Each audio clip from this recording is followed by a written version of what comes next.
at the beginning of August, we were supposed to move into 235. And we got the keys to 235, and we went to 235, and it's actually a corner apartment.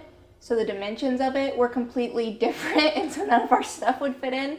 So I went down to the office, and I was like, you gave us the wrong apartment.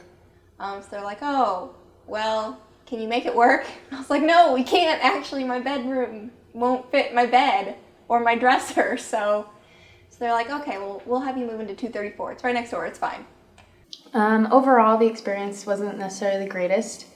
I had 2 roommates who I had never met before, and I wasn't expecting them to be there. And the conditions within the room themselves, the room itself was not good. And then I had some hard times with management as well. When we moved in, you could tell it wasn't quite finished. I mean, the floors and the hallways and the entrances, it was still just kind of the construction concrete. So we started moving our stuff into the bathroom. We've got like our towel rack down, and I noticed a couple of fruit flies like buzzing around, and I was like, oh, that's kind of gross. And I was like, maybe we should like check the apartment out more. And my boyfriend who lives with me is like, yeah, absolutely. So we walked around the bedroom and we noticed like a couple of little bugs, like little flying bugs, and I was like, oh, that's not good. So we came out in the kitchen, and we realized there were bugs all over the cabinets, and if you open the dishwasher, just fruit flies just came swarming out. So we grabbed all of our stuff out of here because I was like, no, thank you. So we went down and we're like, that's a bug-infested apartment. And it's 9 o'clock at night now, and they want all of our stuff out of the other apartment by 8 a.m. the next morning. I'm like, it's not happening. I'm not moving into that apartment. They said, yeah, that's fine. We'll bug bomb it tomorrow morning. It'll be okay. Our room there was a lot of like drywall dust and, the wall putty on the ground. Just some construction trash that just wasn't cleaned up very well. And then little things like we were missing baseboard, like the baseboard trim in the kitchen. Our bathroom wasn't, especially the tub, wasn't completely clean. We're missing blinds on the windows, no screens on the windows. Just a lot of little things that you didn't notice right off the bat, but as the longer you lived there, the more you noticed them. When I first moved in, they, of course, gave me the sheet and said, we're going to come up and do our own inspection, but we need you to write down anything that you see in the room that's damaged or broken or needs repaired or anything like that. And so I filled it out. It was kind of a long list. The room I was just staying in had a lot of dings and stuff in the walls, which is expected, when someone lives there. And there was some damages to the floor in the kitchen and everything. And then returned it to management. They said, yeah, we'll be up within an hour or 2 to do that inspection, and they never came up or anything to do the inspection. They never signed off on it, which was a little worrisome to me because I obviously don't want to pay for the damages that I didn't do to the room. Without a trash chute, people, we're just kind of being lazy. You have to carry your trash 4 flights of stairs just to throw it out. So people were just leaving it in the hallways, especially on the weekends.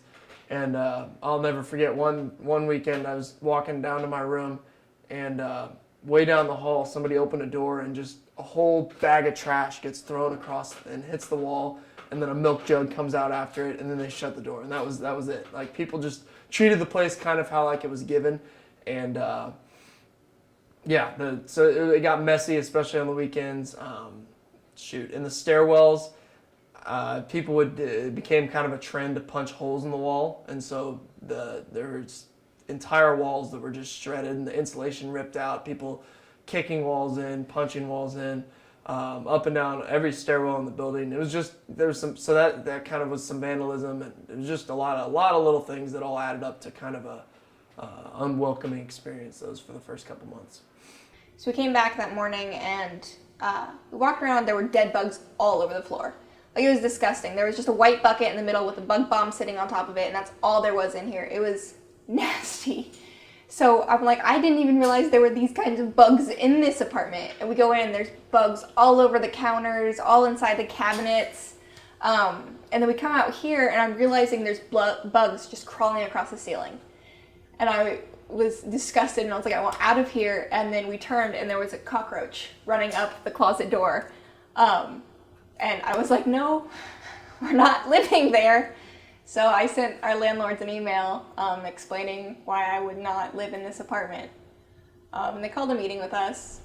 and they told us that we had to move into this apartment and that we didn't have a choice, and that if we weren't going to move into this apartment, that we would just have to leave Prime Place and we'd have to figure something out. We would have to pay 3 months rent for breaking our lease. We kind of dealt with it, rolled with the punches, and we got into the school year, and it wasn't until early October, I think it was, that we ended up moving to Latitude because they cut us a pretty cool deal because they had kind of heard of what was going on over at Prime Place.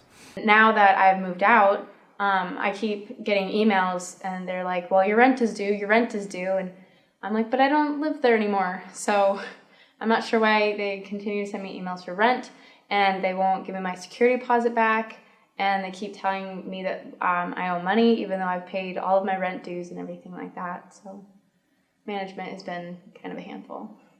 Latitude was totally different.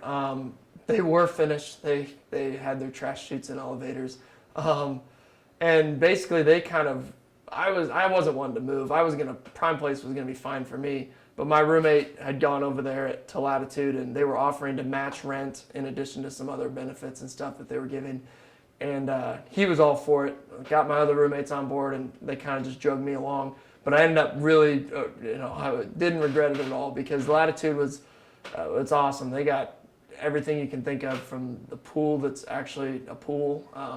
They got TVs that they provide in all the rooms. They've got study lounges, coffee lounge, like a weight room, a workout area, a fitness area, a game room with a pool. I mean, there's just a lot of cool amenities that, sure, you're paying more, but we weren't, and that was the cool part. Was we got a year there that was at the rent that we got at Prime Place, and it was a really cool experience. I enjoyed it a lot.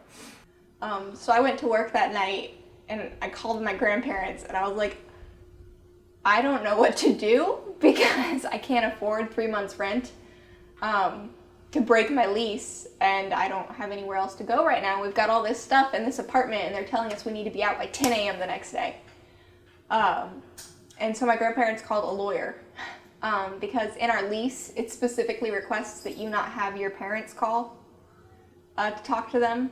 So I had to go the legal route and had a lawyer call and talk to them. And they actually didn't answer for the lawyer any of 3 times he called. So he had to come down here the next morning.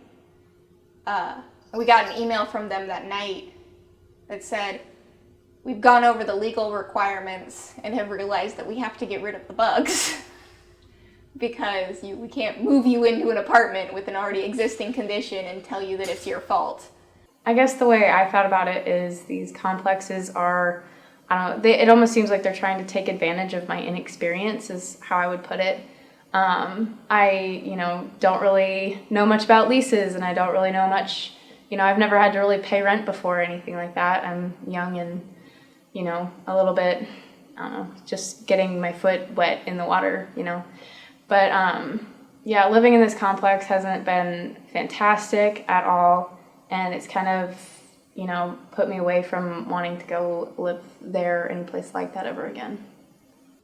When you come to a place that advertises that it's housing for students, you expect them to be able to work with students, and instead you just find that they're taking advantage of the fact that you are students and that you don't have money and that they think they can just do anything and you'll just be like, okay. I kind of saw where they're coming from. It's tough to get a place done in time for students, and sometimes you get behind in construction, and that's totally understandable. Problem was that management wasn't too upfront about it. They were, it would have been cool if the first week they were upfront. They send out an email, give us letters that says, we realize this, and this isn't what it should be. Here's what we're going to do to fix it. We might cut your rent for a month in half. We'll give you some discounts. Work with us. And they never did that. They wouldn't talk to you unless you came to them, and they kind of seemed indifferent when you did talk to them. They'd be like, yeah, we'll get to it. We realize, it was just not quite how I would have handled it as a management, and I think that caused a lot of issues with residents, just the way they handled it. So it's not really a question of if they're willing to work with students, it's that they're actively trying to screw you.